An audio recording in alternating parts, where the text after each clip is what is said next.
जय हिंद साथियों, आपने जैसा कि कस्टम थंबनेल देखा कि मैंने एसएससी जीडी कैसे पास की, बिल्कुल आज उसी पे चर्चा करने वाले हैं। मैं आपको बता दूं, मैंने एसएससी जीडी ही नहीं 9 एग्जाम क्रैक किए हैं और अच्छी अच्छी रैंक से किए हैं।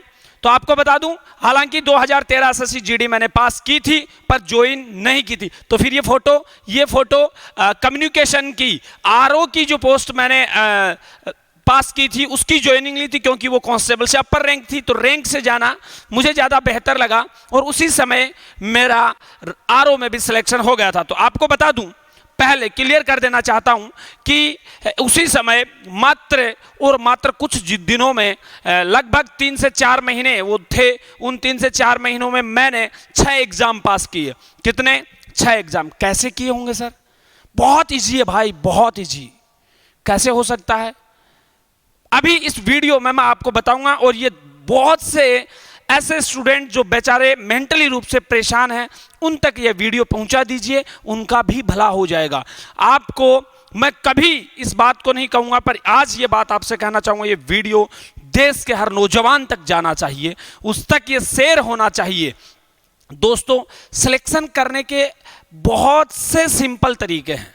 सिलेक्शन कैसे हो सकता है वो मैं आपको बता दूं। सिलेक्शन इससे नहीं होता कि आप लोग कितना पढ़ते हैं, सिलेक्शन इससे होता है कि आप कितना छोड़ते हैं। बोला सर ये तो बिल्कुल उल्टी बात है।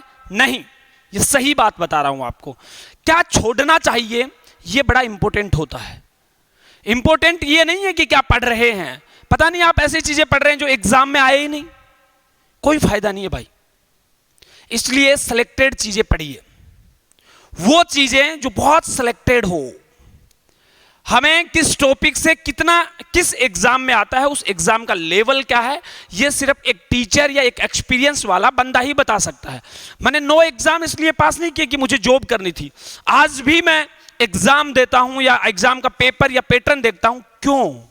क्योंकि इसलिए उससे यह पता लगाया जा सकता है कि कैसे क्वेश्चंस जो डिपार्टमेंट है उसकी इस पोस्ट के लिए क्या अप्रोच है, उस अप्रोच को लेकर के अगर हम बात करें तो वो उसी से निकल के आ सकती है, वहां से ही आ सकता है। तो सिलेक्टेड चीजें पढ़िए। सर कैसे पढ़ें, कहां पढ़ें?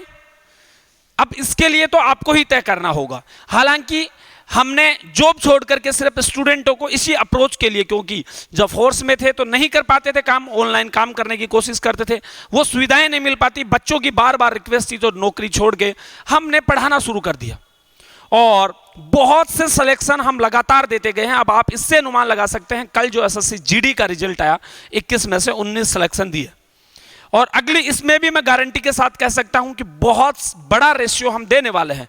तो ये एक अप्रोच है पूरे स्टाफ की, पूरी टीम की, कि भैया क्या पढ़ाना है आपको। वेल एजुकेटेड और एक्सपर्ट टीचर चाहिए। जो ये नहीं हो, ये जरूरी नहीं है कि आप इंटरनेट पे ही सब कुछ चीजें दी जा रही हैं या हल्ला हो रहा है, ऐसा नहीं है।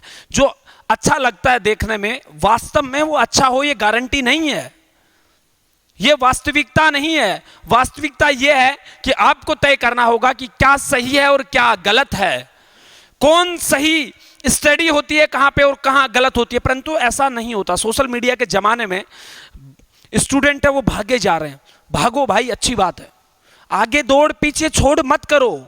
आप आगे तो भागे जा रहे हैं, पढ़े जा रहे हैं, पीछे सब भूलते भी जा रहे हैं, कुछ पता भी नहीं है।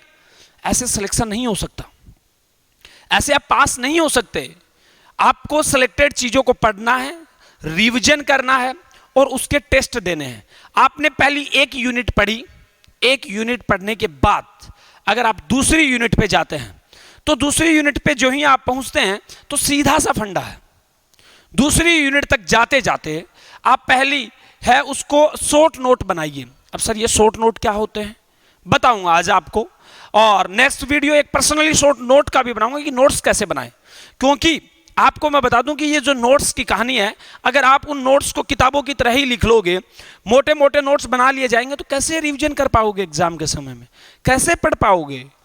इतने सब्जेक्ट हैं, कौन कौन से सब्जेक्ट के नोट्स रिवाइज करोगे भाई? टाइम नहीं है। ये एसएससी जीडी जनवरी में होने जा रही है एग्जाम। 2 महीने में अगर फुल्ली नोट्स आपने बनाए तो कभी आप रिवीजन कर ही नहीं पाओगे।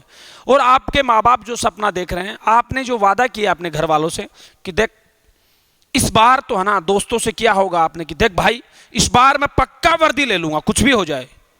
मां से भी किया होगा, छोटी बहन से भी किया होगा, भाई से भी किया होगा और पिता से भी किया होगा। सबसे वादा किया होगा बस इस बार ये लास्ट चांस है।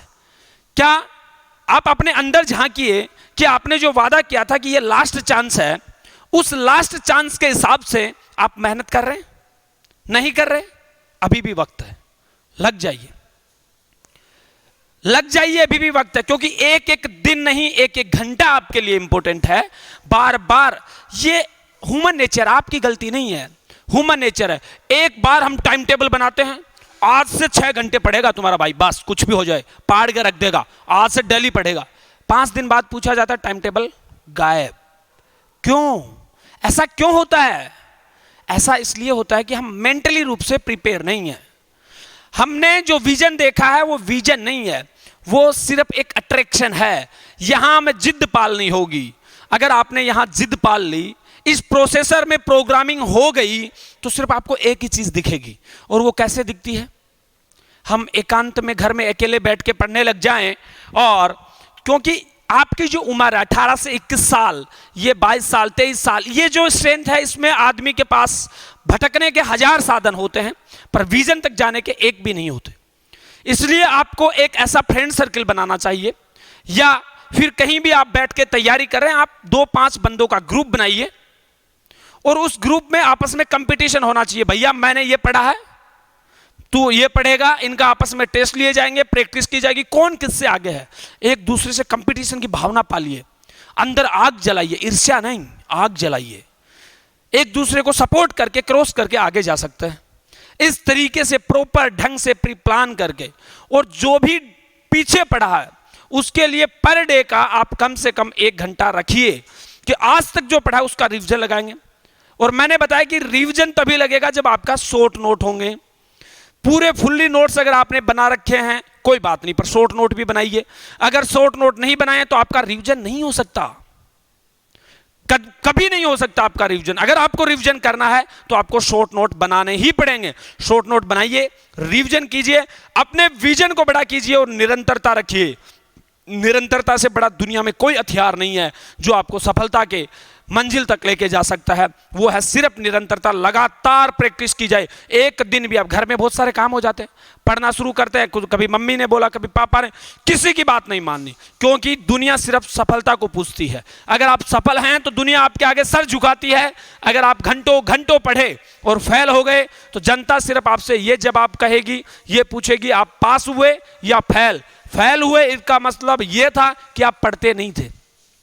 दुनिया के सारे एलिगेशन आप पे लगा दिए जाएंगे कि ये मोबाइल चलाता था, ये गर्लफ्रेंड से बात करता था, ये तो दोस्तों के साथ घूमता था, ये तो गलत काम करता था, ये पढ़ता ही नहीं था। और अगर आपने स्ट्रेटेजिक और स्मार्ट स्टडी करके पास हो गए, उसके साथ में भले ही आप गर्लफ्रेंड से बात करते थे, भले ही आप दोस्तों के साथ घूमते थे, पर आपने एक सिस्टमेटिक तरीके से जीवन को जीना सीख लिया कि मेरे को इतने घंटे स्टडी करनी है तो मतलब स्टडी करनी है, इतने घंटे मुझे घूमना है, बात करनी है, खेलना है, आपकी हॉबीज हैं उनको पूरा करना है, 2 घंटे 3 घंटे कोई दिक्कत नहीं है। फिर आप पास हो गए। वही लोग जो आपकी बुराइयां कर रहे होंगे वही कहेंगे नहीं ये तो बहुत अच्छा स्टूडेंट था, ये तो बहुत अच्छे से पढ़ता है, कोई दिक्कत नहीं है इसमें, ये तो पहले से ही हमें पता था, ये तो सिलेक्शन देगा ही, ये बहुत मेहनती है। तो जनता किसी के बस की नहीं है, किसी के फेवर में नहीं बोलती। जनता सिर्फ एक चीज के फेवर में बोलती है, वो है सफलता। और आप सफलता अर्जित करना चाह रहे हैं तो लग जाइए, क्योंकि जनवरी में एग्जाम है। और अगर ऑफलाइन आप ज्वाइन करना चाह रहे हैं तो हमारे ऑफलाइन बैच भी स्टार्ट हैं। नंबर पीछे दिए गए हैं और नीचे भी गुरुकुल के नंबर दिए गए हैं, जहां आप आ सकते हैं, हमारे से जुड़ सकते हैं और एक माहौल में, एक अच्छे बेहतरीन माहौल के साथ रह करके आप आगे बढ़ सकते हैं। तो दोस्तों मिलते हैं नेक्स्ट वीडियो में, तब तक के लिए अलविदा। जय हिंद, जय भारत।